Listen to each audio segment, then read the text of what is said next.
Hey, what's happening, folks? TextBoy91 here, and EA Sports dropped 10 new fantasy items. 9 of them are in packs. The other one is, of course, a collection you have to complete to get. But the 10 items are Stephen Ridley, Dwayne Harris, Kiko Alonso, Alec Ogletree, Tamba Ali, DeAndre Levy.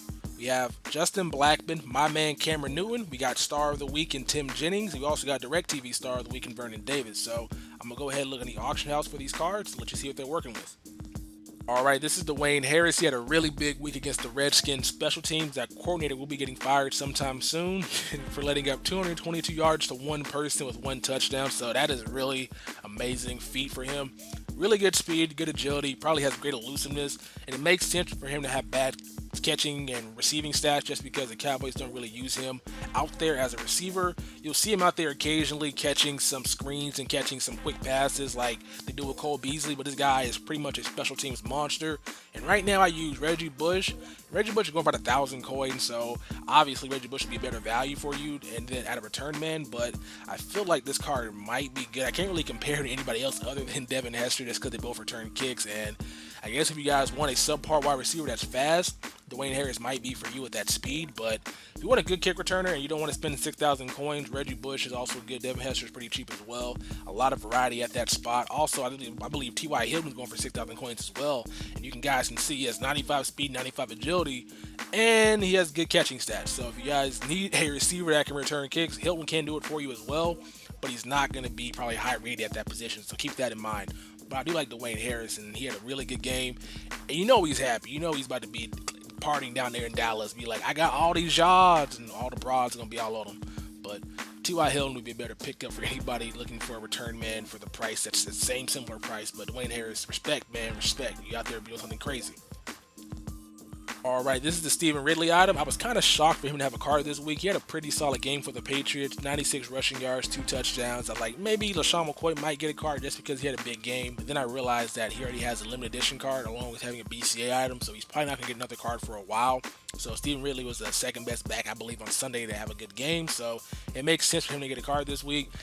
2 stats stand out to me in the back of this card, and that is his trucking and his carrying. His carrying is right where it should be, 80 overall. If you guys didn't know or didn't watch the Patriots, he has fumble problems. Like for the past 2 seasons, he's got benched a lot for fumbling the ball, so it makes sense to have an 80 carry. Trucking wise, I don't know why it's 95. When I watch him play, I don't really see him trucking anybody. That could be that high because he's probably known for a trucking back when he played at LSU, but I don't really think that trucking should be that high. But I'm gonna go ahead and compare this card to the Alfred Morris just because Alfred Morris is around the same price, around 6,000 coins. And if you guys want to pony up the extra 1,500, 2,000 coins for the carry, I suggest you do. As you guys can see, Alfred Morris has really similar stats, other than the elusiveness and the speed being like down by 3 or 4. But everything else looks very, very similar.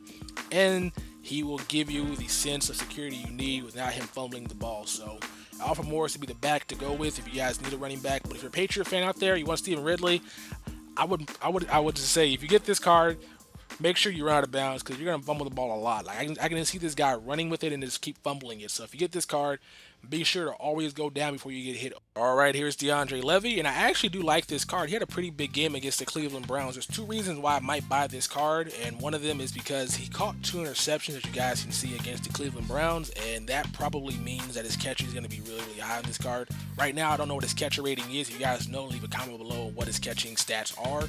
But if you caught 2 interceptions, that might mean that his catching might be pretty higher than a typical linebacker because right now I'm using Zach Brown at that position.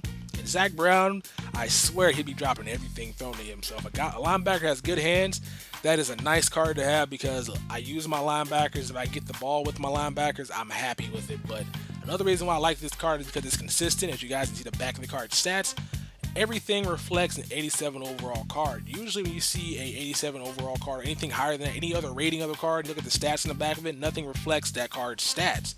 So, example would be Ronnie Lott. So I actually do like this card. I'm going to compare him to Zach Brown.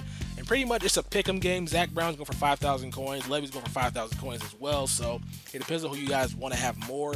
I might lean towards Levy's side just because he has a better catcher rating based off him having 200 receptions. I may be wrong on that. I could just be speculating, making some stuff up. But if I need a linebacker that has good hands and Levy has good hands, I would go with Levy over Zach Brown. But Zach Brown isn't a scrub himself. So I do like Zach Brown, but Levy might have the edge based off his catching rating. So let me know what that is in the comment section below. But 5,000 coins for either one. It's a pick'em game. Alright, here is Justin Blackmon. I do like this card. I will pick this card up when the price does get cheaper than 7,500 coins. I do believe it's going for the same price as T.Y. Hilton was last week, so that's actually pretty nice, and it's only going to get cheaper than it is right now. The stat line is amazing. 14 receptions, 190 yards. He absolutely shredded the Broncos secondary, and he got no touchdown. So if you had him in fantasy, you were really happy, but you're hoping for that touchdown that he did not get you. I do like the card speed, spec catch, catching, and release. I don't like his catching in traffic or his route running. I need a receiver that's going to be big and physical, that can go across the middle of the field and be reliable in that aspect and have a nice route running. But with this price, I can't really action more about this card.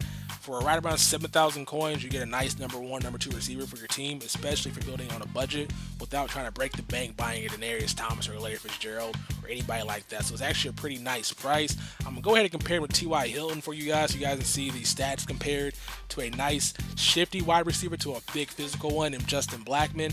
And of course, T.Y. Hilton obviously is a lot faster, has a better agility, and has a better route runner, but it looks like Justin Blackmon is a little bit better catching in traffic and catching in all aspects of the game, along with a better release. So if you guys want a nice number 1 or number 2 receiver, or even number 3, Blackmon will be for you.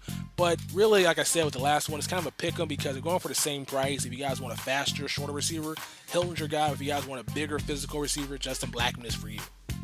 Alright, this is the Alec Ogletree card. I actually do want to pick this card up when it gets down around 7,000 or 8,000 coins based on his performance he had against the Texans this week. He was flying out there all over the field, 10 tackles, 1 forced fumble, 1 interception return for a touchdown against TJH, which is really, really funny and very, very comical. I do like this card's pursuit, which is really high at 92 with good speed and good agility. The only issue I'm having with this card is that it's really, really similar to Zach Brown, except for the tackling. His tackling, I believe, is a lot lower. And I do not understand the price difference because Zach Brown's at 5,000 coins, which is a good value you can get for a linebacker, and Ogletree's at 12,000. So once Ogletree gets down to 7,000 or 8,000 coins, I'm gonna pick him up, and I'm hoping that his catching is a lot higher than Zach Brown. Zach Brown is always driving more interceptions than he catches, and that is a big problem for me when I'm losing games. My linebackers don't have hands. So Ogletree has a better catcher rating, and if he also has a better man and also the better zone defense than Zach Brown, he might be a better linebacker for the value. But since Zach Brown is going for 5,000 coins, you guys cannot really beat that price for a good linebacker. So if you guys are struggling with the linebacker, Brown might be the choice for you. But if Ogletree gets down around that price, you might want to crank out the extra 2,000 coins and pick him up. Alright, here is the Tamba Hali. I was wanting to pick this card up because I do need another end on my team. I have a bunch as it is. I like trying these guys out because he's a hybrid type defensive end. He's not really an outside linebacker. Of course, he'll drop back into coverage when the scheme allows him to, but the Chiefs generally run a 3-4 defensive scheme, so he's pretty much rushing the passer the entire time. And with his rating and with his stats, it kind of reminds me of Aldon Smith is what I have. And looking at the price, going for right around the same amount of coins. Aldon Smith's about 18K, this card's at 19K, so they're pretty much similar. I'm gonna go ahead and compare them to because that's the best outside linebacker slash hybrid type end to compare them to. And you can look at the stats. If you had to pick one of the two, honestly, I would go with Aldon Smith. Of course, Aldon Smith's play recognition is so much lower than Tamba Hali's, which might help you out in the end, but Aldon Smith is a lot more consistent. The power move is pretty much the same. Both of them have like a 94 or 95 power move, which is pretty much similar. The only difference is Aldon Smith has a better finesse move. His is like a 84, and Tamba Hali's is like a 77. So it's like it's a bigger difference with the power move and the finesse move. So if you guys want a good athletic defensive end, Aldon Smith is for you, especially at the right end spot. He's no scrub. He's a beast. 97 overall at that position. But if Tamba Hali gets down around 10,000 coins, this might be a nice pass rusher. The only thing that concerns me is this 80 speed. Like right now, you can go ahead and get Robert Mathis for like 6,000 coins if you want a good right end or good left end. 88 speed is really, really nice with a high finesse move, so that's a good pairing there. Tamba Hali is slow with a high power move, which might not be conducive for a nice defensive end. So beware when you buy this card. If you get it for around 10,000 coins, good pickup, but anything above that is kind of overpaying for it.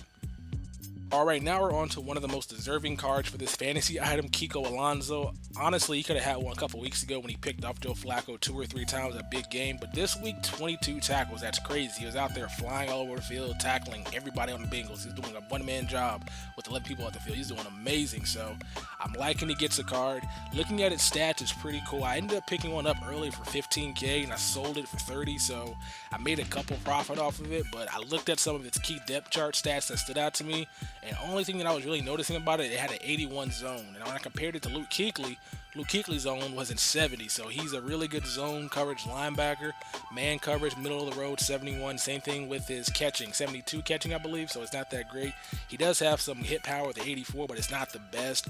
I believe you can find a lot of other linebackers that higher hit power for cheaper than that, so he's not going to be the crushing linebacker. But he has good hit power, consistent with his catch, with his tackling, so that's actually really nice.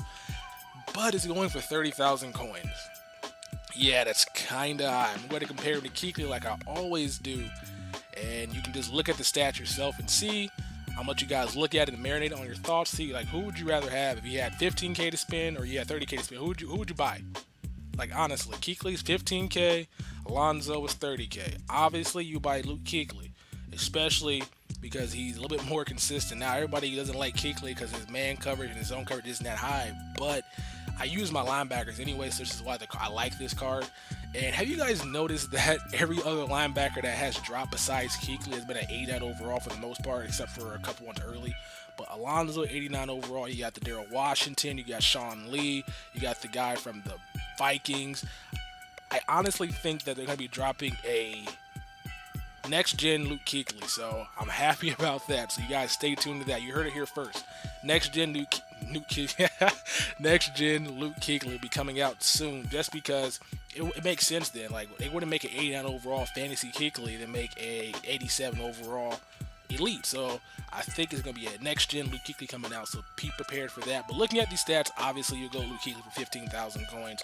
If Alonso gets down to 15K like I had him at, that's a good pickup because he's a nice linebacker. It can be a compliment out there, especially if you're going to be putting linebackers in a lot of zones. He looks like he'd be really, really reliable with a good zone coverage and good awareness. So I like Alonso, and hopefully I can get him on my team. At 22 tackles is amazing. He might be out there flying around on my defense. Now, I might love that a lot. But 30K, way too high.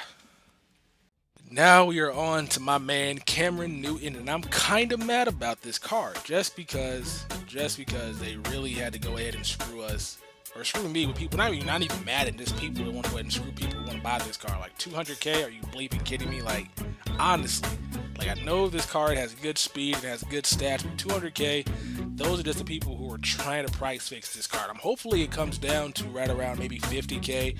Be a nice price to pick it up at. I saw it at 70K earlier, and I pulled packs to get one, but you know what happened? I pulled a Cam Newton, but it wasn't the Cam Newton I was looking for, so I got trolled by EA. But this card is really good. It's better than its gold card, which is a lot better, I can say, because I was using this gold card and I ended up using the Aaron Rodgers because its gold card was terrible. So go ahead and look at the gold card right here. Like, the speed went up by 5, which is nice, not necessary. Agility went up by 2. Of course, his injury should be a little bit higher. He hasn't got injured at all, I want to say, other than maybe going out for a play or something, but he should be like a 9 out injury. Awareness went up by a lot, which I don't understand. Just throwing that up 5, you're using it the entire time. Throw power is 96. Now, this is the biggest jump that I liked. 91 throw accuracy. Now I can use this card. The reason I stopped using the gold card was because I would throw the ball to my receivers and the ball would be in the stands. Like, his accuracy was bad. But it being this high now, I really am happy about it. And hopefully I get my hands on one of these cards, because I'm not about to pay 200K for it, but I gotta get one. So I'm hoping that either I find one for cheap, the price drops drastically, or I pull one in packs, something good happens so I can get this card on my team, because I would love to use this card over Aaron Rodgers. I'm going to compare stats to him as well. Look at Aaron Rodgers. Like, it's so close. Like, the throw power, the awareness is out the window, the looseness is in his favor, the throw deep -2. Like, it is, card is obviously a lot better than Aaron Rodgers is. This would be a nice card for anybody's team, especially if you need a running quarterback that has good throw accuracy. So I'm liking Cam Newton. Hopefully I can get my hands on one. If you guys want to throw me one, I'll take it gladly. Wink, wink. Now we're on to the DirecTV star of the week, and Tim Jennings. And of course, we are back on the trade block just because they still have yet to fix that auction house glitch with the cornerbacks. But I guess it's not on their priority list. They want to make all that money by dropping all this content. But here's the Tim Jennings star of the week. I want to get this card. I love watching this guy play for the Bears. I like watching the Bears defense play. Like, it's just so entertaining to me to watch their defense play. They're so good. This guy is so good. 2 interceptions, 1 for a touchdown. Like, he's been good for the past couple of years. So I like this guy. And his card looks really nice. Other than the tackling, which is really low, good man, good speed, and good awareness. Those things are hard to find because I cannot user the entire field for the most part. But when a cornerback has good speed and good man coverage, their awareness is like poop. So they won't get beat deep, but when they're doing all these like integral routes such as like inverted zigs, or when they're doing like the comeback route, like they don't know what they're doing on those routes. So it's nice to see this card have the 3 things I'm looking for in a cornerback, and I have to get this card. It's going for around 150,000 coins. I'm hoping it drops down maybe 70 to 60,000. I don't know. Maybe I'm being too happy with that. I don't think it's going to drop that low just because nobody's buying packs right now. Maybe it'll drop that low on Friday when the Football Outsider cards drop. But right now, the card is kind of high. I'm going to go ahead and compare him to my cornerback in Tim Jennings, the 85 overall version, to see how far it's came since they boosted it up 9 slots. So that speed went up by 1, the awareness went up by 3, the man went up by 7, which is really big. I play nickel all the time, and he's always out there in the field, so it'd be nice to have him out there in my 3rd slot covering the speedy receivers, especially with his height. That'd be really, really nice. Good play rate went up by 6. Press went up by so much, by 32. Wow, this card got boosted a lot, so this is actually a really, really good card. I can see why it's going for 150,000 coins. Hopefully I can get my hands on one of these cards so I can actually have some cornerbacks that are reliable, because for the most part, I'm still deciding who needs to be my nickel. I used a lot of them. I used the next-gen Stephen Gilmore.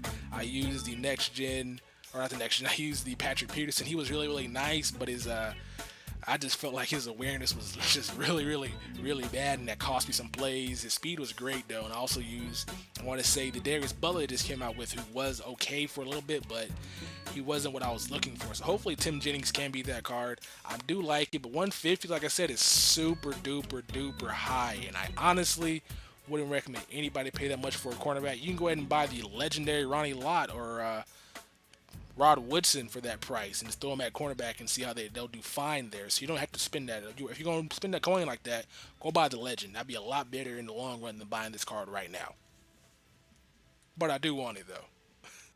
Alright, generally every single week I do a crappy photo edit of the actual DirecTV Star of the Week, the card that you're going to do the collection for. But I got a surprise for you guys. You guys ready? Are you guys ready? Take a look. Take a look. Oh, I got me a Vernon Davis, 95 overall tight end. Now, I got this card. It might not be here later on down the line. They had a weird problem with their solo challenge. Once you complete it, you got the card. Some stupid glitch that they did not fix. So they might actually, I'm thinking they might actually take this card from me. But while I got it, go ahead and drop those likes. I got it early without doing the collection. That is amazing. But here's the card. Long pass chemistry boost with a speed run chemistry boost. I was so amped about this card. He had a big week against the Cardinals, but I was like, I wanted to look at its stats. Let's look at these stats together. Flip it over. What is this? What is this? This card is garbage. 90 speed, 87 agility, and then everything. 83 catch, 81 route running, 83 awareness. Like, this card is just, oh my, this card's bad. The only thing good about this card is his run blocking, which I'm happy about. Like, 82 run blocking, that's more than generous. Like, I will love that card on my offense just to block for runs. But other than going on a streak route, I'm not throwing throwing this card any balls in the game. Like, this card is just bad. Like, this might be their worst DirecTV Star of the Week collectible collection cards. Like, it's not even worth it. So I'm glad I got it for free. And if it's not here by tomorrow, hey, at least you got to see its stats. And I wouldn't ever do the collection. Maybe if it gets down like maybe 1,000 coins for each collectible, 4,000 coins, not a bad for a good tight end. But yeah, you can go ahead and buy the BCA tight ends for a lot cheaper than the collectibles will cost, along with buying a lot of other tight ends. Julius Thomas is cheaper, along with, there's a lot of tight ends that are cheaper than this card that are worth it. So I'm not going to go down the list, but yeah, this card sucks. But hey, I got it for free. I didn't do anything for it. And like I said, if you want to know what I got for free, I'm telling you, you got to follow me on Twitter, just because I can't put videos out right away because my internet connection sucks, but I can always tweet about stuff that I'm learning about. So follow me on Twitter at the TexasBoy91, and you too can get a Vernon Davis for free. Alrighty, that is this week's installment of the new fantasy slash team of the week items. If you guys enjoyed the series, be sure to drop it a like and show some support. Also, leave a comment on who you believe got slighted and did not get a fantasy card that they deserve. And also leave a comment on who you pulled in packs this weekend, because I didn't pull anybody good other than a terrible, terrible kick returner in Dwayne Harris. That's the only card I got this week. Hopefully I can get Cam Newton. I'm out this mother bleeper. Peace. Wait, I almost forgot to mention this week's Football Outsider cards, and they are as listed in a limited edition wide receiver Josh Gordon, a right guard in Larry Warford, a defensive tackle in Michael Brockers, and also a defensive tackle in Jason Hatcher, and a cornerback in Brandon Carr. So you Cowboy fans got two players coming this week, so I know you guys are really, really happy for your performance against those terrible Redskins. And I want to buy packs this weekend, but I don't know. What do you guys want to see? The last Football Outsider card I opened out of a pack was a Jarrell Casey, and that was like from week one. So my luck has been pretty bad. Should I open packs this weekend or should I wait? So what do you guys want to see? I'll gladly accommodate the majority. But those are this week's Football Outsider cards. Thank you guys for watching this video. I'm signing out this mother bleeper. Peace.